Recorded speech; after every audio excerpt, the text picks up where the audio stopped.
30-minute apps and more. Episode 7, Create Applications with Studio IDE. Before we get started, let's discuss an overview of the application. The application is going to be called RIDIC, which stands for Risk, Issue, Decision, and Action Items. The purpose of this video is to demonstrate how to create a simple business application on the ServiceNow platform. This is using the Quebec version. The application itself is going to be a business tool to track active project concerns. The specifications are to track current and potential risks, issues, and decisions for active projects. The application should allow users to retain and manage solution options and action items, including task assignments. And the application should be accessible via the standard user interface. The audience for this application will be the delegated developers. Let's talk a little bit about the process. The application team will create the risk, issue, or decision based on any concerns for active citizen developer projects. On a regular basis, the team will meet and review any open risks, issues, and decisions and discuss options and solutions. Those options and solutions will be created, as well as any action items and the assignment of those action items using the related lists. Our application is going to have 3 tables: the RIDIC table, which will be the primary table, 2 related tables of options and action items. Each of the tables will extend the task table. And what that means is basically the fields in the task table will be copied to our RIDIC options and action item tables. Any additional fields can be added as needed. And let's keep in mind that many of the key applications within ServiceNow, such as incident, change, and problems, all extend the task table. We'll take a look at modifying and maintaining the application menu and modules. We'll look at setting up the related lists for our options and action items tables, as well as customizing the form design for removing fields, adding new sections, and adding formatters. And lastly, we'll take a look at the list layout for the related lists as well as the RIDIC table. Let's go ahead and get started in creating our application. First thing we're going to do is we're going to type in Studio in the application Navigator. Now, as I said, we're going to use the Studio IDE. There's other ways to create applications using the standard UI or the app engine. In this case, we're going to use Studio IDE.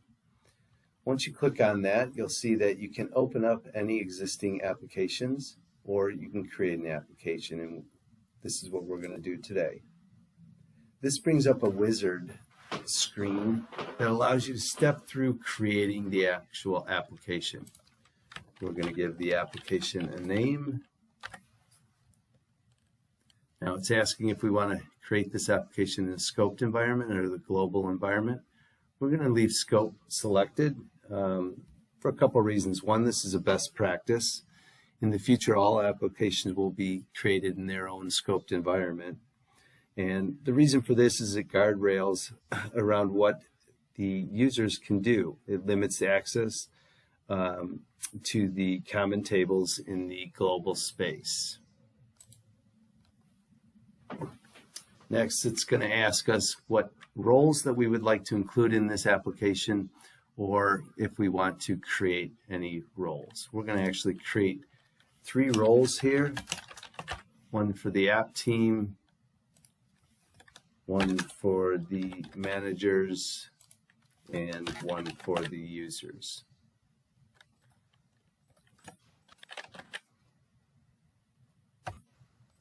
So as you can see, we've got the 3 roles created.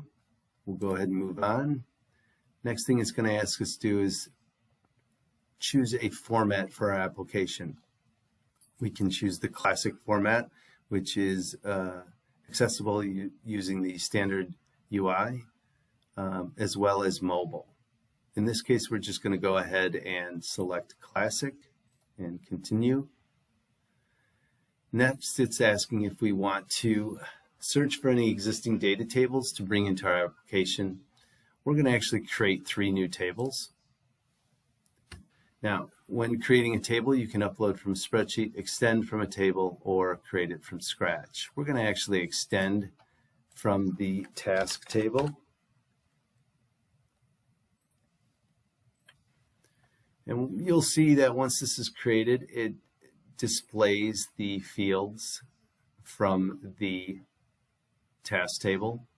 Now we'll go ahead and add a couple additional fields. First thing that we're going to add is the Riddick type. This is going to be a choice field, and we're going to have 3 options of risk,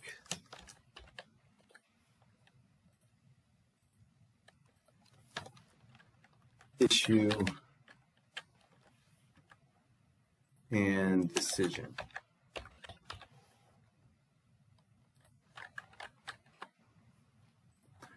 Once we're done with that, we're not going to click continue because that's going to finish creating the table. We just want to finish this field and actually create a new field. We're going to call this impact type. This is also going to be a choice table, or a choice field, excuse me. And we'll add a couple options here of scope, schedule,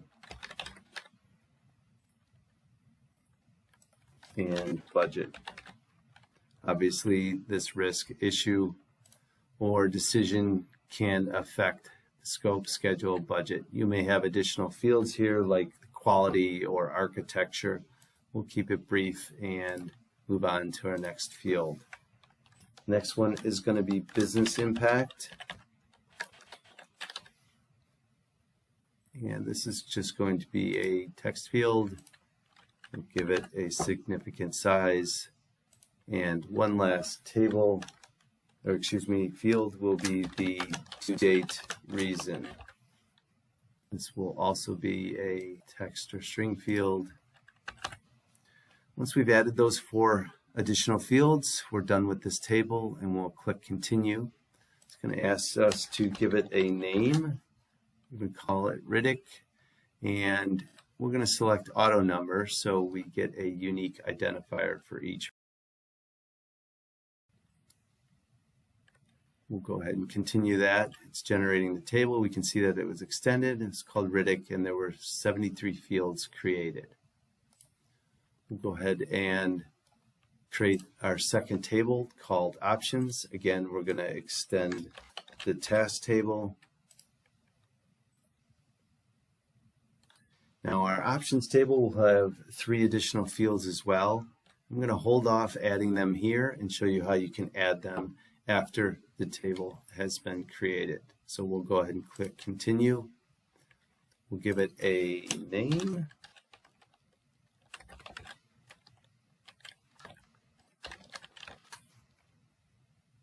Again, we're going to select auto number, and we're going to continue.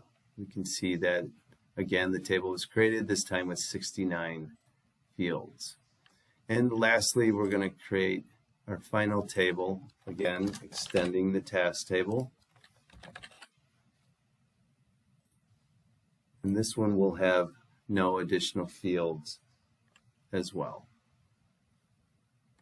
Once this is created, we'll click continue. We'll give it a name, action items. Again, we'll select auto number and continue. Once this is done, we'll move on. Now that we've added the 3 tables that we want, we're done with the tables.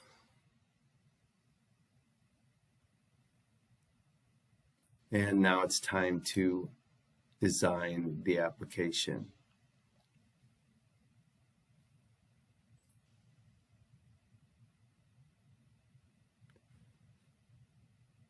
It generates the tables and everything behind the scenes, and we can move on. We're done with the apps.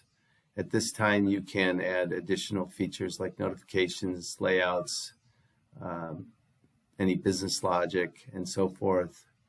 We're going to click done here. And now that we're finished, we do see our application of Riddick 4 in the options. We'll go ahead and select that. And let's take a look at the application navigator within Studio, and we can see the components that were created. We've got our 3 tables.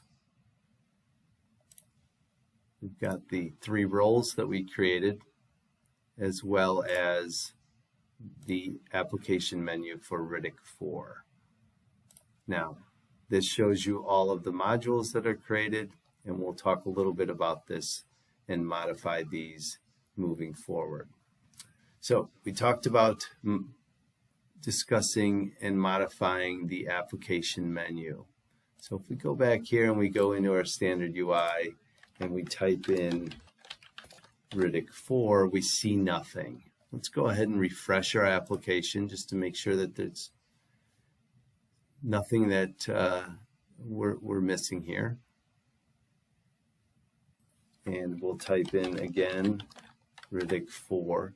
And this time we see the application menu and modules. We can see that there's one for each of the tables that we created, as well as 5 options below each module for creating a new, open, unassigned, closed, and all. Let's talk about how we can modify that. If we navigate to modules, you can see system definition modules. So from here, this is going to display all of the modules in the system. We're going to actually modify this, and we're going to select any modules that contain Riddick 4.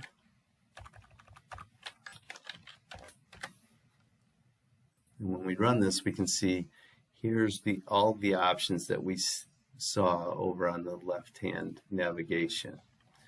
So what we want to do, we can see that there's ones for the Riddick table, the options table, and the action items table. We're not going to need the action items or the options table menu items, so we're going to go ahead and select all of them. And here's an easy way to modify each of them separately. You can simply go in and double click to modify them individually, or if you select everything on the left hand side for the ones that you want modified and then say change active state, it'll change the active state to false on each of those. So now if we go back here and we again look for Riddick 4, now we only see the Riddick table options. Okay, so that's an easy way to modify the menu items. One thing to note here is we could have removed these additional modules and menu items, but we just went ahead and changed the active state to false so they don't display. This way we do have them. If for whatever reason in the future we want to add these modules back in, we have them in place. Okay, next let's take a look at customizing the related tables on the Riddick form. This is what is going to tie in the options and the action items table to the Riddick table itself, whereas the Riddick table will be similar to a parent table and the options and action items child tables. So let's go ahead and see how we can do that. So what we want to do is get to the Riddick form. We can do that by clicking on Create New, and we'll see how we can modify or customize this form moving forward. But right now we're going to take a look at adding the related list. So we'll go Configure and then Related Lists under the context menu.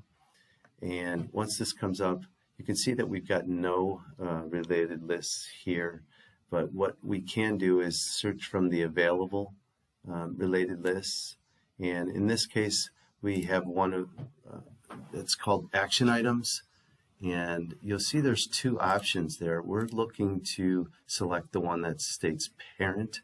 This way the Riddick table will be a parent to this action item child table. So we'll go ahead and select add. Now the other one that we want to look for is the options, and again universal request as well as parent. We're going to select parent, and I believe I called this option, so I'm going to go ahead and select that one and bring that over, and then we'll click save.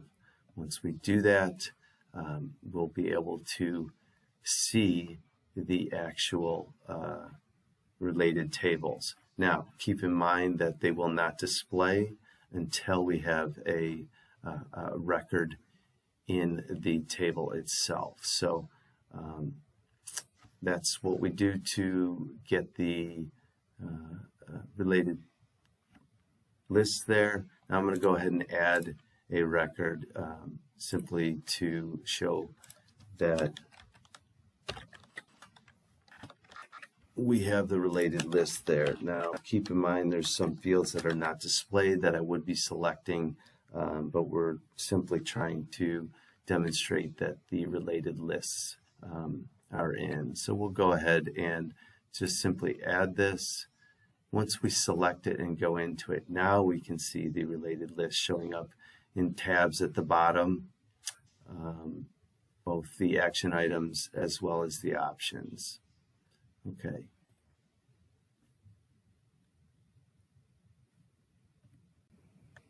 Okay, now that we're done taking a look at how we can add the related lists to the form, let's go ahead and take a look at how we can customize the Riddick form.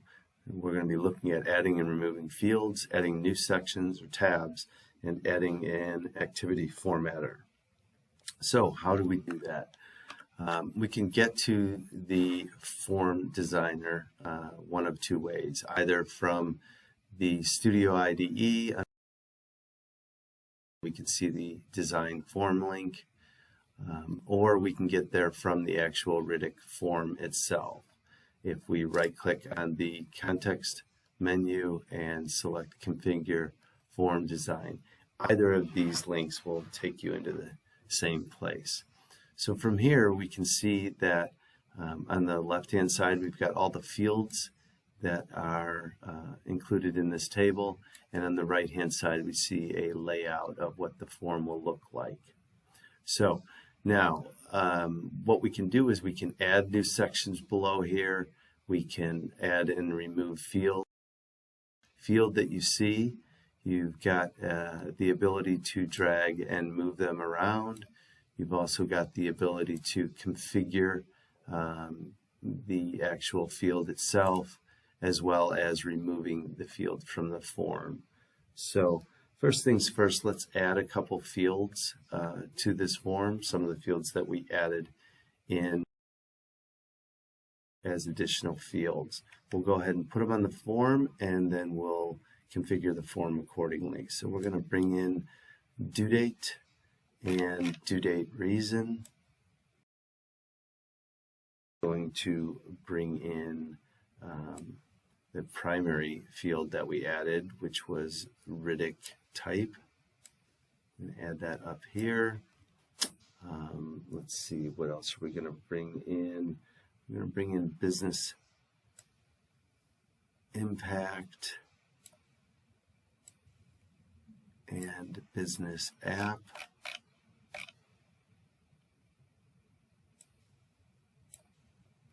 We are also going to bring in, let's see, we've got work notes, watch list,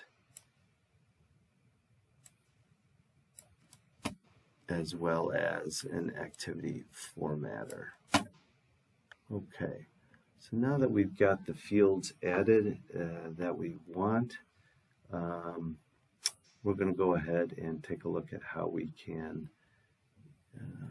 actually modify this. I think there's one other that we want to bring in, and that's impact type.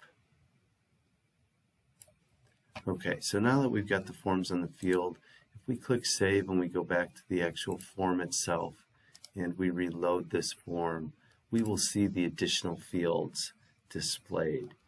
But it might not be the best setup and design or best use of our screen real estate. So we're going to go ahead back to the form designer, and we're going to do a couple things. We're going to add some sections here. Now you can see there's two sections here, although it only shows up as one section. The reason for that is there's no title, or there's no label inside this section. If there isn't a label, it's just going to display below the above section. But the reason there's a second label or section here is because we have two different type of layouts. We've got a 2-column layout and a 1-column layout. So we're going to go ahead and add a couple sections here, first of which is called impact.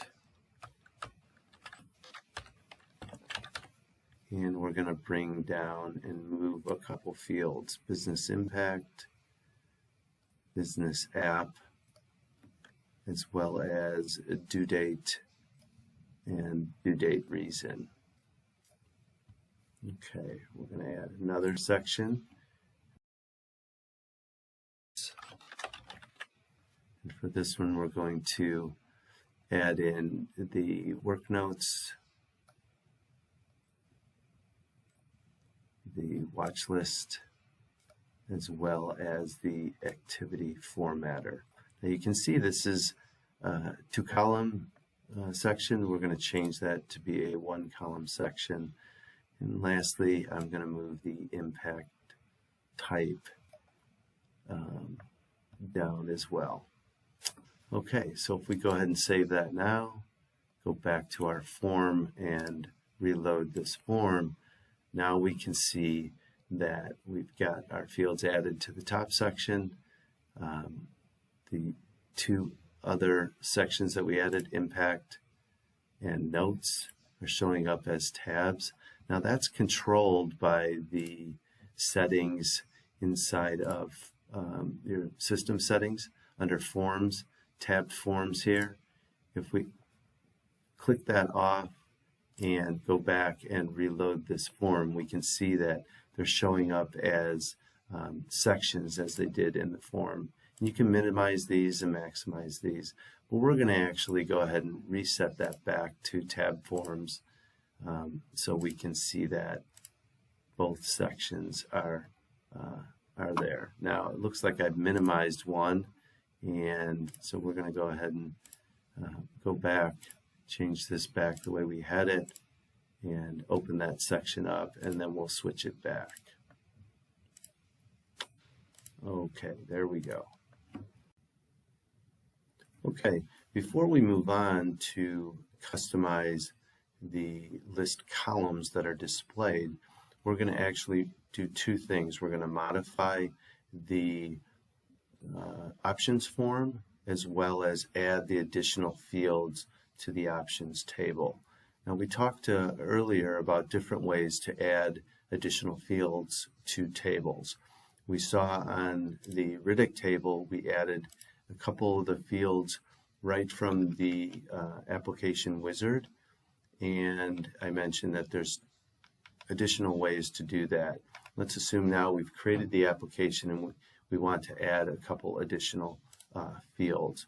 We'll go into the option table, and you can do this one of two ways here. You can either select new under the table columns, or you can simply come to the bottom and click at the bottom area, and we'll go ahead and make this recommendation field. This is going to be a string field, and we're going to give it a size, significant size, and we'll click enter. And now if we look at the second way we can do that, we can click on New. This takes us into the form to add a new field. In this case, this is going to be a choice field, and we're going to call this Pros.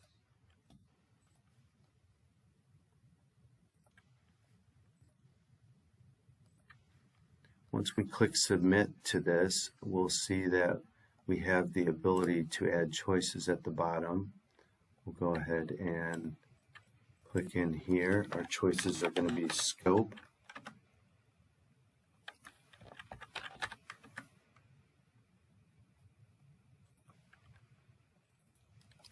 Schedule,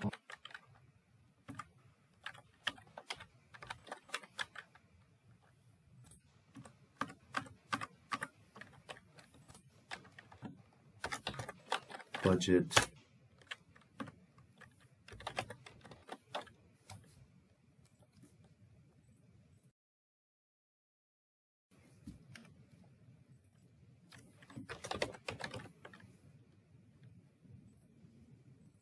and lastly, we're going to select Quality.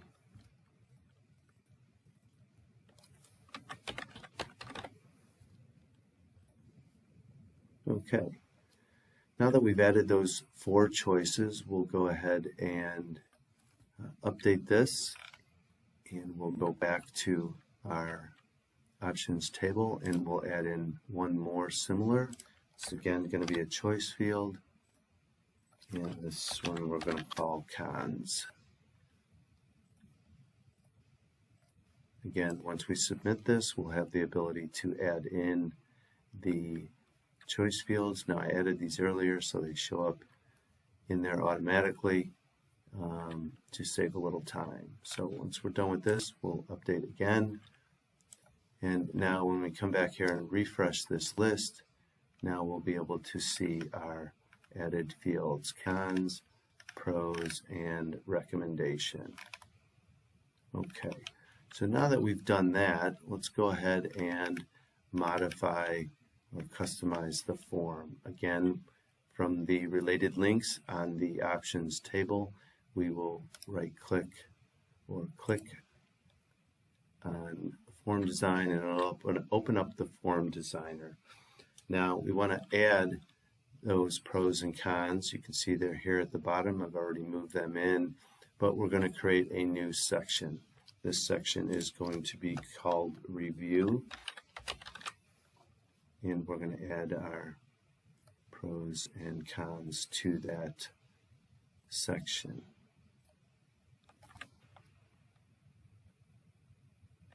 We're also going to add recommendation to this section as well.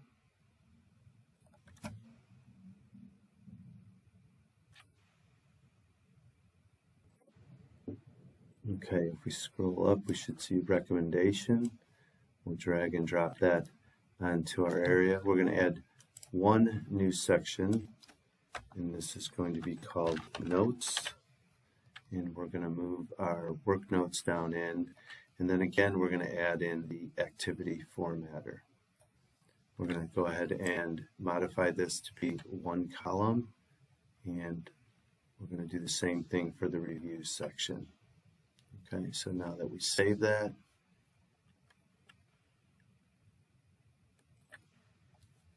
and again, in order to see the form, we've got to have an actual option in here. If we click on New, we'll see here's our 2 new tabs. Again, we won't see an activity formatter until we actually add a record in this table. So we'll call this option number 1.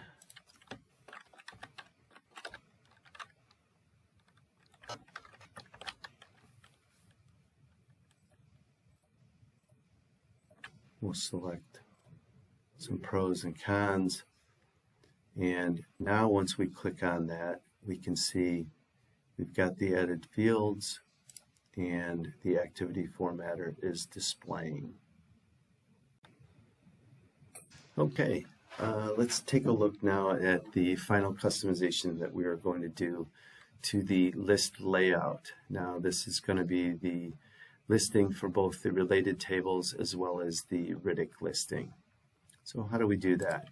Let's go back to our standard UI. We'll go into the list for the Riddick table, and we can see the default columns that we have here. We're going to right click on the context menu. We're going to go to configure and list layout. First thing we're going to do is remove any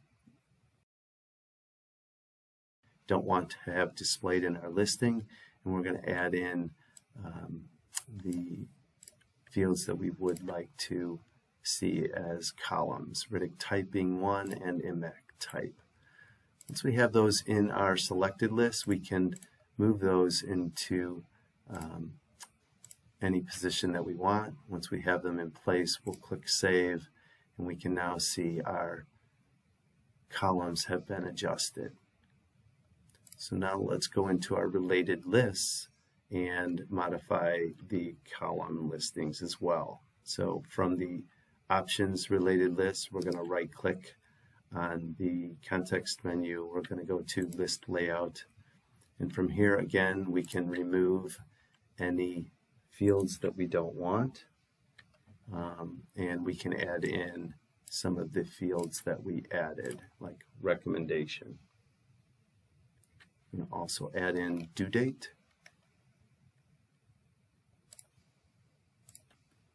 and click Save. Once that refreshes, we now see that we've got our new column listings displayed. Let's do the same thing for action items. Right click, configure, list layout. We will remove a task type, and we will add in due date. And save, and we can again see our new column headers listed. Okay, now that we're done with our customizations, let's do a quick recap, and then we'll take a look at the actual application itself. So we generated a basic application using the Studio IDE, and the wizard stepped us through creating some roles, and in this case we have 3 tables in our application. The tables from additional custom fields that we added. The tables were all extended from the task table, which copied over all of the fields in the task table to the new tables. And then we customized the application, starting with the application menu, modules, and menu items. We added in 2 related lists to the Riddick form for the options and action items table. We customized the form design for the Riddick form view by adding and removing fields, adding new sections, as well as an activity formatter. And then lastly, we modified the list layout, or the column headers, to the related lists and the Riddick listing. So now let's go ahead and take a look at the application and show how it can be used.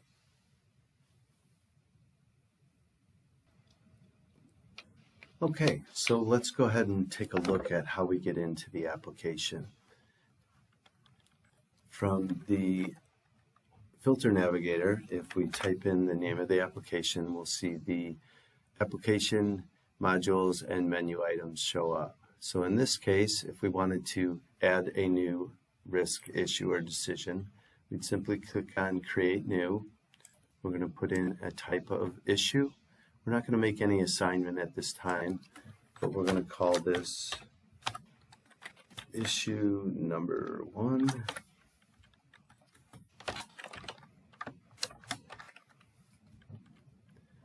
What business impact it's going to have. Impact type is going to be on the schedule.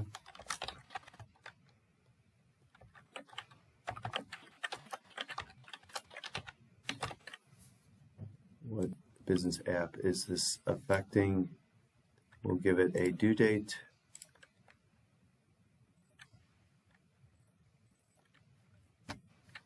and we'll submit. We now see a second item in the RIDIC table. If we go ahead and click on that item, we can see all the specifics about it, any notes that were generated, and we can go ahead and add some options or action items. So in this case, let's add a new option. This is going to be option number 2.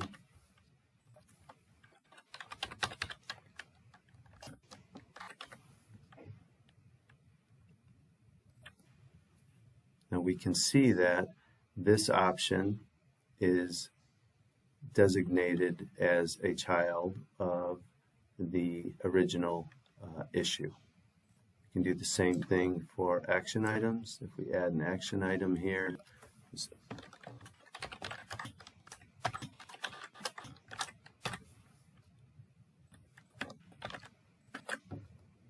and submit,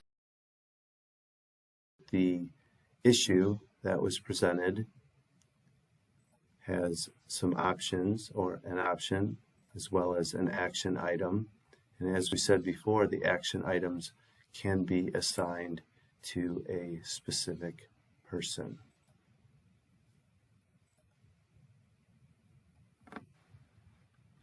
We can look at the ability to create new ones, any open issues, open and unassigned, any closed, and all the listing.